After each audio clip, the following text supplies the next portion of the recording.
Hello again, and welcome to another edition of Full Circle Outdoors, where we are specializing in using every piece of the animal that you've taken from the field. Today we're doing a real quick kind of inline edit of some backstrap steak.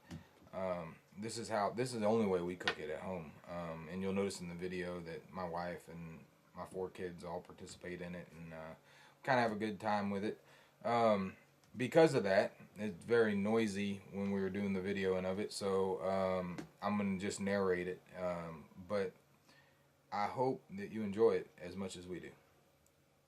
Sit back, relax, and enjoy it. First of all, you're going to want to set your oven to 550 degree broil setting. Sometimes that's going to be a high setting on your oven, either way, but you're also going to want to put in your cast iron skillet before you turn your oven on to preheat. The next thing that's very, very important in this style of cooking is cook your sides first. All right, make sure you have them going, because the actual process of cooking the meat is very, very quick, and if you allow the meat to sit, it's going to get cold. So cook your sides first. Here we're just cutting up the meat in 1 inch, 1.25 inch sections. We've prepared it by removing the silver skin and any of the hard fibrous connective tissue. So it's just pure meat. Now, some people will wrap this with bacon, but we found that it doesn't cook long enough to really cook the bacon, and it really doesn't add that much flavor to it. So you cut your meat up. Right now your oven's preheating, your sides are cooking, you have your skillet in the oven. Now we will utilize the pieces that we have cut off, and what we use them for is we fry them up in the skillet, in just a regular skillet on the pan fry it for our dog.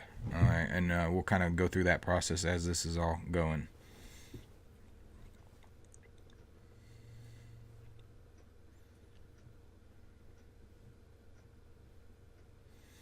So here we're taking the scraps and throwing it in the skillet.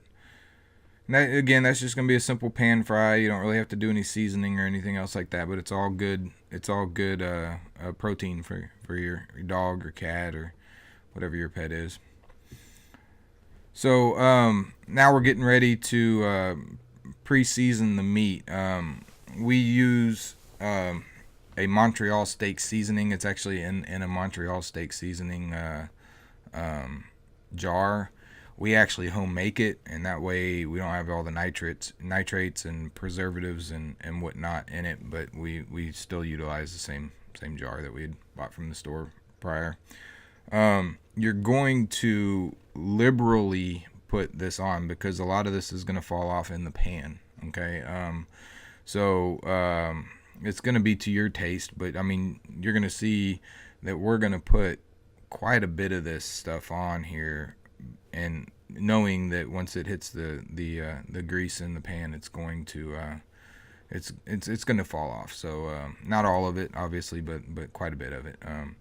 You can get fancy and inject it or whatever else, and obviously you'd have to use less. But the recipe for the Montreal steak seasoning, to make it from home, is on the internet. It's readily available. So, and it's not all that hard. It's just salt and pepper and a few other ingredients. So, you're gonna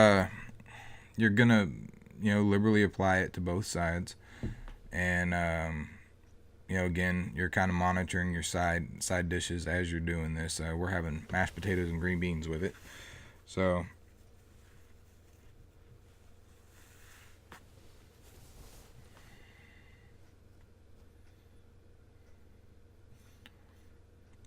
This is a really great recipe, like you're getting home from ball practice or whatever else, and you just got to cook something quick and that's delicious. It happens really, really fast. This is all essentially real time. We're not we have cut a little bit out here and there, but it's less than 10 to 15 minutes whole process. So we use butter in our skillet. Our skillet, we took it out of the oven. It's already been preheated. And if you don't do this, if you put your skillet in after it is hot, you have the chance of cracking your skillet. So don't do that. Put your skillet in first, and then turn your oven on. About a tablespoon of butter is all we use. We use coconut oil sometimes. We use peanut oil. Really, the oil is up to you. Whatever your heart desires. But good natural butter is what we're using here. Again, as soon as the meat hits the pan, it's cooking. Okay, the pan's relatively close to 550 degrees. So time is of the essence here. Any wild game meat is a really lean meat, so it doesn't have a lot of fat in it, and and especially backstrap or tenderloin is already really, really tender, so you don't have to tenderize it or anything like that. But you have to be prepared to not overcook it, because if you overcook it, it's going to be awful, and you're going to swear against it. So be prepared to eat rarer than normal meat, because like I said, you don't cook it very long. You just right here we do about 2 minutes on the first side, and the second side is anywhere from 1.5 to 2 minutes. Okay, cooks very, very fast. And another thing that we need to add here is that your meat cannot be frozen by any stretch of the imagination. Basically, refrigerator cold is about as cold as you want it whenever you are throwing it in the London broil. Here we're just pan frying the scraps, like I'd mentioned earlier. You're just going to just pan fry it, just heat it up, get it brown, get it kind of cooked. This, again, if it's for your pets or whatever else, then you can cook it to whatever temperature you really care to. Again, the sides are actively cooking. My wife is peeling potatoes and getting them in our KitchenAid mixer to mash them. My daughter is throwing in some butter, and the green beans are actually already done.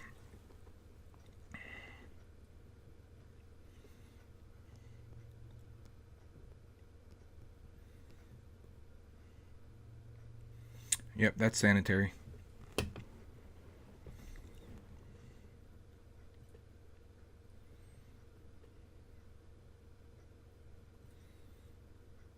We do try to peel the potatoes, but there's a lot of vitamins and nutrients in the potato skin also, so it doesn't hurt you if you want to leave the potato skins on. Just wash them thoroughly prior to cooking them. A little finish up on the byproducts here. These actually don't taste that bad if you care to eat them. They're a little tougher than what I would consider palatable, but you could season these the same way, and then brown them like that and throw them in a crock pot and make some venison stew. It's another way to utilize the scraps. You could also, if you process your own deer, you can take those scraps and with the bones and put them in the crock pot and make very similar to like a beef broth. It'd be a venison broth.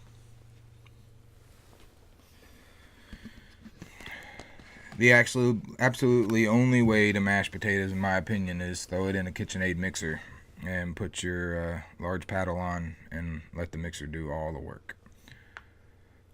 And that's exactly what we're gonna do here. This mixer we bought a few years back and absolutely love it. It is a workhorse in our kitchen. So with due respect, we're going to give it a little bit of product placement. Of course, we're going to add some cream. You can use heavy whipping cream, milk, whatever your heart's desire there on the potatoes.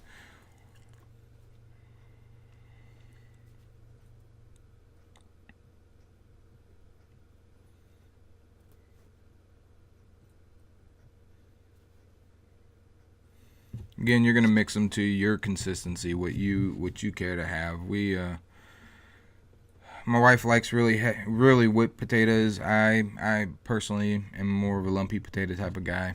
but salt and pepper to taste. You can put some garlic in there if you like, whatever, lemon pepper, many different ways we can go there. That's not really the focus of this little video, but yeah, we do have a video on lemon potatoes, which are excellent choice.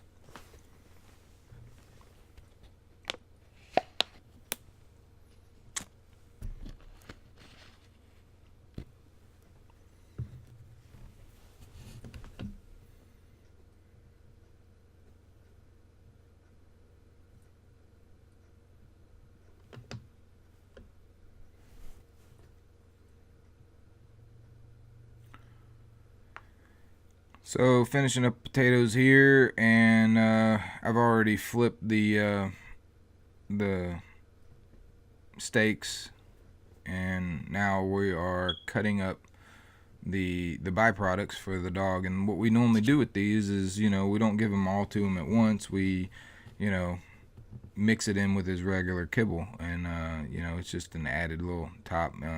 We'll save the drippings also in a separate baggie, and of course you're gonna have some lard in that, so you're gonna heat that up in the microwave to kind of get back in liquid form, and it's just all good stuff for the dogs, or whatever your animal is. But if you're looking at your regular kibble, you're gonna notice that 9 times out of 10 your first product on the ingredients list is like cornmeal or rice or some sort of filler. And so I urge you to remember that your canines are carnivores, and they're not made to eat, digest, or anything but meat. Their digestive tracts are completely different than ours, and their main purpose in life is to eat and derive energy from meat products. So that being said, whenever you're buying your dog food, make sure that you find a dog food that its first ingredient is some sort of protein, and protein derived from meat: lamb, chicken, turkey, not pork. Obviously pork is not good for dogs, but some sort of animal protein, and you'll be good. And most of the time, and what I've done, it is it's almost always, when you find the right dog food for the dog doesn't just jump over and just scarf it down, because they're getting the protein and the nutrients that they need, so they don't need to eat near as much. So here I'm just cutting up the finished steaks, and you can notice how rare they are. In matter of fact, these are a little overcooked. I got a little overzealous in the video here, and tied up with the cameras and cooked them a little bit longer than I normally would.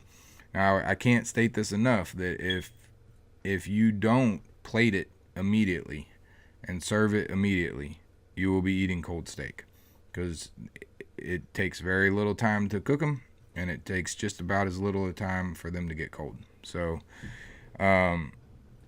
it's not terribly bad, not thoroughly hot, but it's definitely worthwhile to try to eat it quickly.